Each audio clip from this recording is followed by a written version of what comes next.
Oi, gente, eu sou a Maria Eduarda e eu tô aqui com o Deco, gerente de localização da CD Projekt Red. And Mikolaj, I'm the localization director from CD Projekt Red.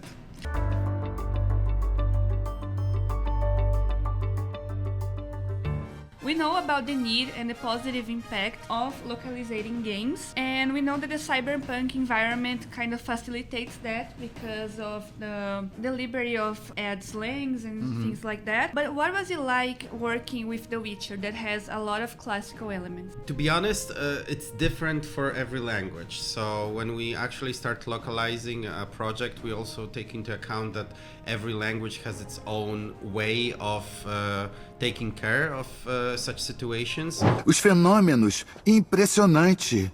Feras de fogo circulavam ao redor da pira, daí subiram aos céus e explodiram formando letras.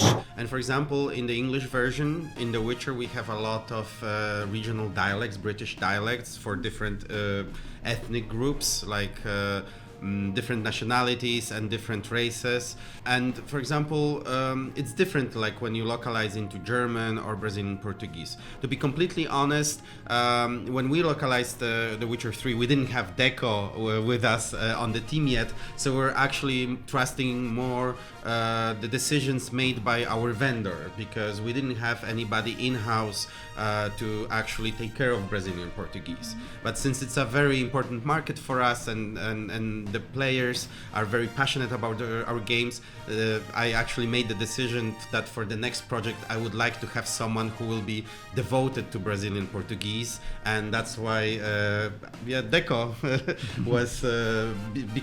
has become part of our team. Alto eu disse! Sou Honvid do pequeno pântano, com voto sagrado. Ah, isso é dose. Minhas condolências. The Witcher is a work that, unlike Cyberpunk, already had something for you to be based on, and you talked a little bit about that. What is the most difficult thing about adapting a script that is already so well known by people and creating something from zero?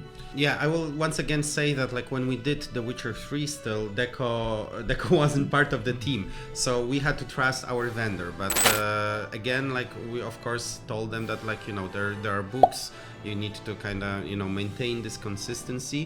But also like what I can say, since, you know, we were working on the next Witcher game, Deco will be much more involved in the whole process, and we will do a big review of what was already translated, because like the Brazilian Portuguese version for The Witcher had a very bumpy road. I don't know if you remember that, if you know that, but like the very first Brazilian Portuguese localization that we as the project did was for The Witcher 2, but it wasn't a proper localization made by us, it was a fan translation. So there was like this team of fans that really wanted to do the Brazilian Portuguese version, and they contacted us and we provided them with technical support. So they did the translation and we implemented into the game.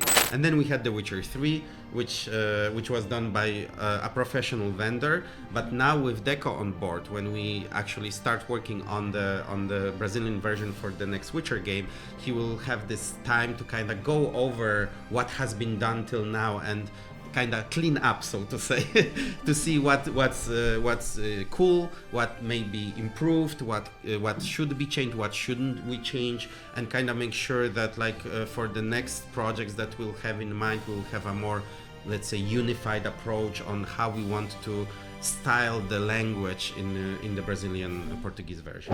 Acho que ela prefere a prática do que a teoria. Hã? O quê? Hora de acordar, mestre. Essas lições são tão tediosas que te fazem dormir também? Droga. Ela estava fazendo uma resenha sobre carniçais e carniçais atrozes. Quis descansar um pouco a vista. Você fez ela ler esse tijolo. Não é à toa que ela foi embora. And Deco, I know you can say much about the next The Witcher game, but from your experience knowing the previous titles, from what you were expecting right now, what can you say to the fans that are awaiting the next title? Well, of course we'll try to make it as much better as it was before, right? We'll try to, of course, like as Mikolaj said, we'll be like aligned with all the terms and everything that is already being known by all the community.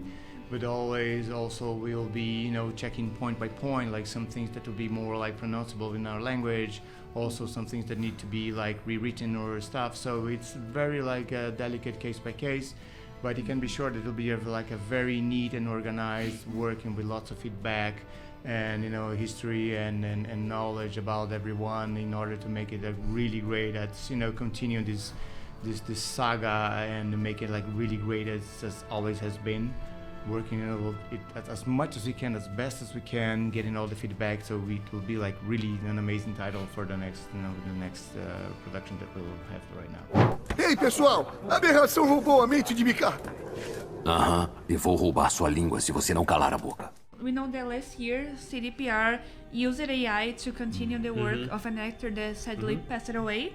I want to know, like, the situation was explained and the family agreed to it. I want to know, talking about right now, what is the company view on that? And do you expect to continue to use AI on specific moments or no? I think that AI is such a broad topic, but like AI can be a useful tool, but it needs to have a framework on how it's used. And as you mentioned, in Phantom Liberty we had this situation. It was in the Polish version that the voice talent for Victor Vector sadly passed away after the main game and before the expansion. And we actually went to get the help from a Ukrainian company called Respeecher, who has this voice cloning technology. But of course we first of all went to get the permissions from the family of the talent. They were super supportive. I was super surprised because I was actually a bit afraid, but they even said that like their dad said before he passed away that if anybody wants to still use his voice after he dies, because, you know, he was sick for a long time, he's fine with it. So he actually gave his permission when he was still alive to do so. And I think this is the key point. AI can be used, but it has to be used in an ethical way and in a fair way.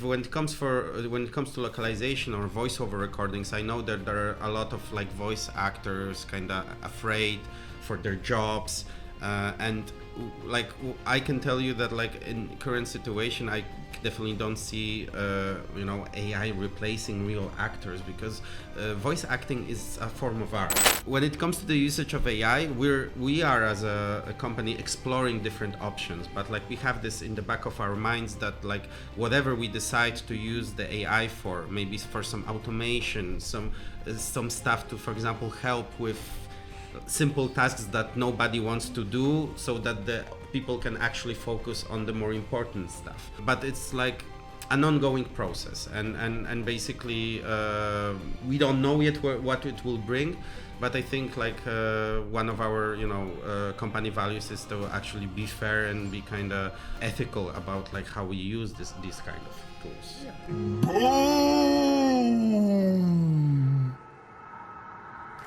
Grande.